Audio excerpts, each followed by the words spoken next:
Telangana budget 2025 Hyderabad کی ترقی کے لیے 10,000 کروڑ سے زائد رقم مختص۔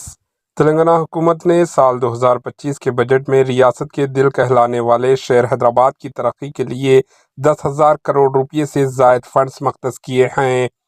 کانگریس حکومت نے اعلان کیا ہے کہ یہ بجٹ شہر حیدرآباد کی بنیادی ڈھانچوں کی بہتری، پبلک ٹرانسپورٹ، نکاسی آب، پینے کے پانی اور دیگر شہری ترقیاتی منصوبوں پر خرچ کیا جائے گا۔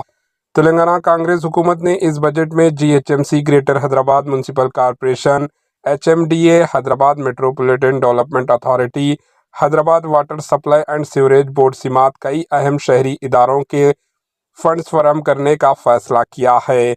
کانگریس حکومت کا کہنا ہے کہ ان فنڈز کی مدد سے شہر حیدرآباد میں سڑکوں کی تعمیر، پانی کی نکاسی، میٹرو ریل توسیع اور دیگر بنیادی سہولتوں کو بہتر بنایا جائے گا۔ حکومت نے میٹرو ریل کی توسیع منصوبے کے لیے بجٹ میں اہم رقم مختص کی ہے، جس کے تحت نئے علاقوں کو میٹرو نیٹ ورک سے جوڑنے کی کوشش کی جائے گی۔ اس کے علاوہ موسی ندی کی صفائی اور بحالی کے منصوبے کے لیے بھی ایک رقم رکھی گئی ہے، جس سے ندی کے کنارے بہتر کیے جائے گا اور پانی کے بہاؤ کو منظم کرنے کے اقدامات کیے جائیں گے۔ حکومت نے اس بجٹ کو حیدرآباد کی تاریخ کا سب سے بڑا ترقیاتی بجٹ قرار دیا ہے۔